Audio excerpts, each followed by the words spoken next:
Welcome to the Near Memo, a weekly conversation about search, social, and commerce. What happened, why it matters, and the implications for local. Speaking of business names, let's talk about, David, you wanted to talk about a presentation that Andrew Shotland gave at SEM PDX about title tags. And what were the details and takeaways? Yeah, so he gave, it was not just about title tags. It was a pretty wide ranging sort of multi-location SEO presentation, and grateful that Andrew braved the elements to fly up here and deliver it earlier this week. I believe he's also giving the same presentation at PubCon Austin or something like that coming up. So if you're headed there, definitely check it out. So he and his team analyzed tens of thousands of search results and elements of those search results, including title tags. And they were specifically interested in the age-old use of near me in title tags. So Andrew opened the presentation kind of with a screenshot of TripAdvisor's footer from 2014 or something like that, showing all of the sort of spammy anchor text, best hotels near me in Phoenix or whatever.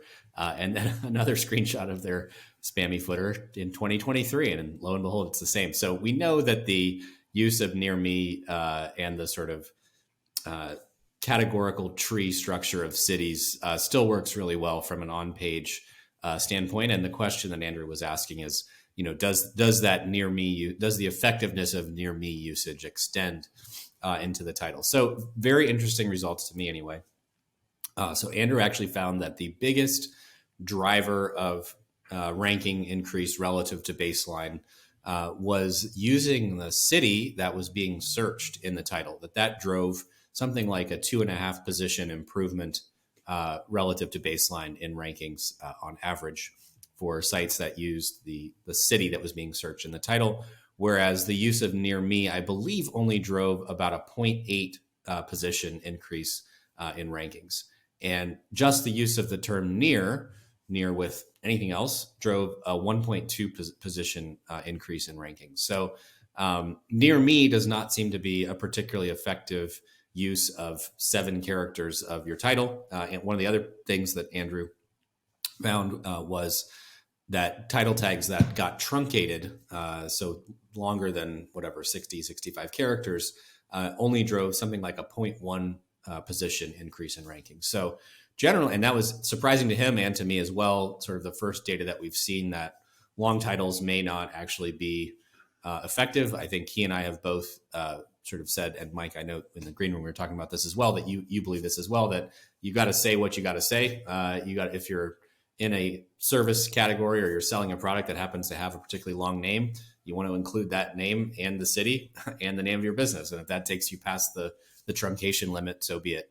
I wonder, did he measure this on mobile or desktop? Because on mobile, more than 65 show, right? Whatever it is, it's twice that number. Yeah, I don't recall if and what surface he was looking at here. But anyway, the biggest takeaway for me is there's just, sort of validating the long time advice that we've given in terms of it being a best practice to include city in a title tag if you're trying to rank in that city.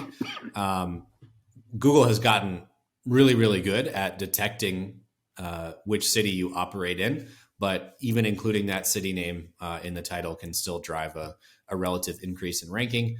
And again, not to diminish the importance of potentially using near me and anchor text to inform the relevance for near me searches, but that Google may not be, they may sort of be brushing aside phasing that out, phasing out the relevance boost for the term near me if it occurs in the title. So did Andrew distinguish between success on non-geo-modified phrases versus geo-modified phrases? In other words, if somebody says employment Right. order Portland, obviously that it makes sense that having Portland in the title tag would do it, but did it also improve the non-geo-modified searches? I don't recall the total keyword corpus that he was looking at.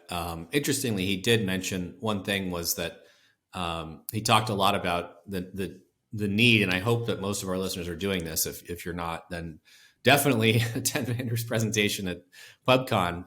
The need to sort of taxonomize your keyword universe into terms that are localized and terms that are not. And even within terms that are localized, some of those may be localized at a state or a regional level. Some of them may be localized at a neighborhood or a city or even a neighborhood level.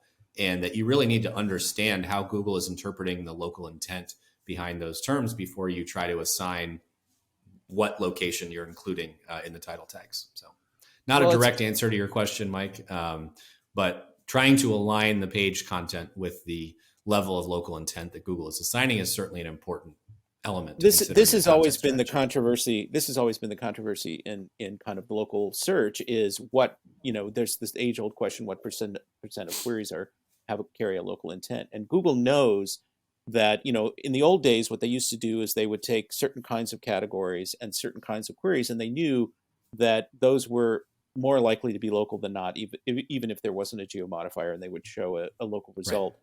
Right. And, presumably they're much, much, much more sophisticated today than they were a decade ago about all this.